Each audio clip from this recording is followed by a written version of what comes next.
Today's objective is to discuss how to set up my classroom based off of special education needs for students who are autistic, learning disability, and ADHD.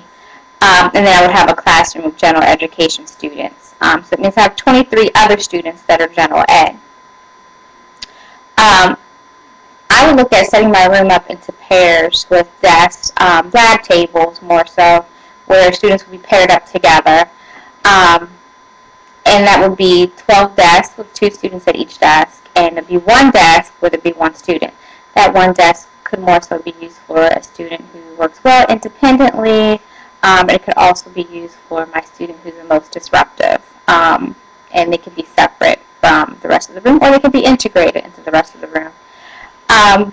The rest of my room is for the front of the room. I would use for process charts. This would be a math classroom, so there'd be lots of process charts based off of strategies for math, depending on the content area. I would be looking at middle school. So I would have the front of the board free of and clear of any other distractions for those students who require. I'm an autistic student where everything should be organized and there should be a specific place for everything. So the front of the board would be process charts. I'll keep the board free of any other items. Also on the front will be our objectives, which would be clear and free for anyone to see what our objectives for the day would be, and for the students to know what's going on that day with our agenda. I would also have a designated place for our schedule for daily activities for my autistic student, as well as all students need to know what's going to happen and occur one thing after another. It keeps everybody on task and they know what's required of them. I would also designate an area for differentiated curriculum for my students to make choices. That would be for independent learning, my students that finish early.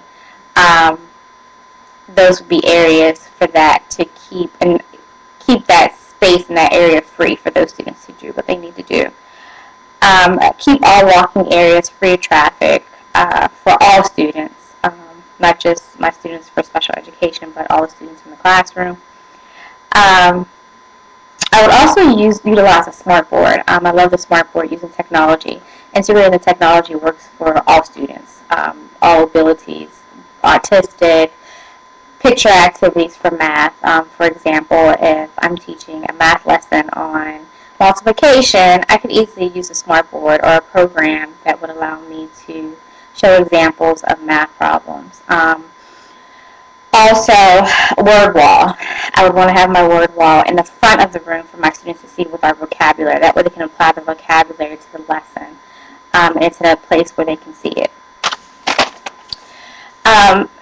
The special needs for my students with ADHD, I would sit them in the front of the room away from high traffic areas. So when I sit them in the front next to the door where we're going to have people walking by and see, and it's going to distract their attention. So I definitely would not want them in the front next to the door. I would more so want them in the front, maybe in the middle, and maybe the second row back where they're not going to be able to see or have distractions. And I definitely don't want them next to the student who has behavior problems. So I would sit them next to a peer who models positive and specific on-task behaviors.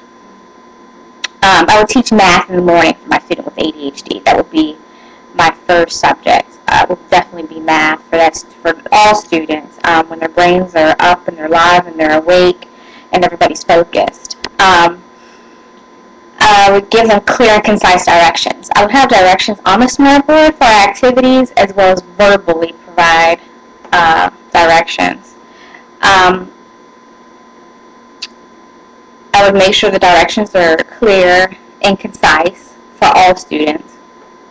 My student with autism, I would sit them next to the student who is kind and compassionate. You always have, more than likely, you have a student in your class that's on task and does what they're supposed to do and shows good character. So I would sit them next to that person.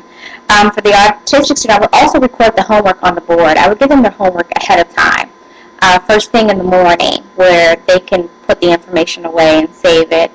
Allow students to do 4 problems. My autistic student do 4 problems, and then I go back and check. So they would do 5, I come back and check. Do 5, I'm coming back to check. My student with a learning disability, I'll provide directions orally in written as well. Put steps on the board. My learning disability student, I would give them a graphic organizer or a separate piece of paper that has the strategies and steps. But it would also be on my board with my process charts. I would go to the student and review the directions and review the steps to the problems as a one-on-one. I would also provide the student with maybe even a sticker for every 5 problems that they've done. The reward should be immediate and not long-term, so short-term rewards. And that is it, and I hope I covered everything. And thank you. Have a great day.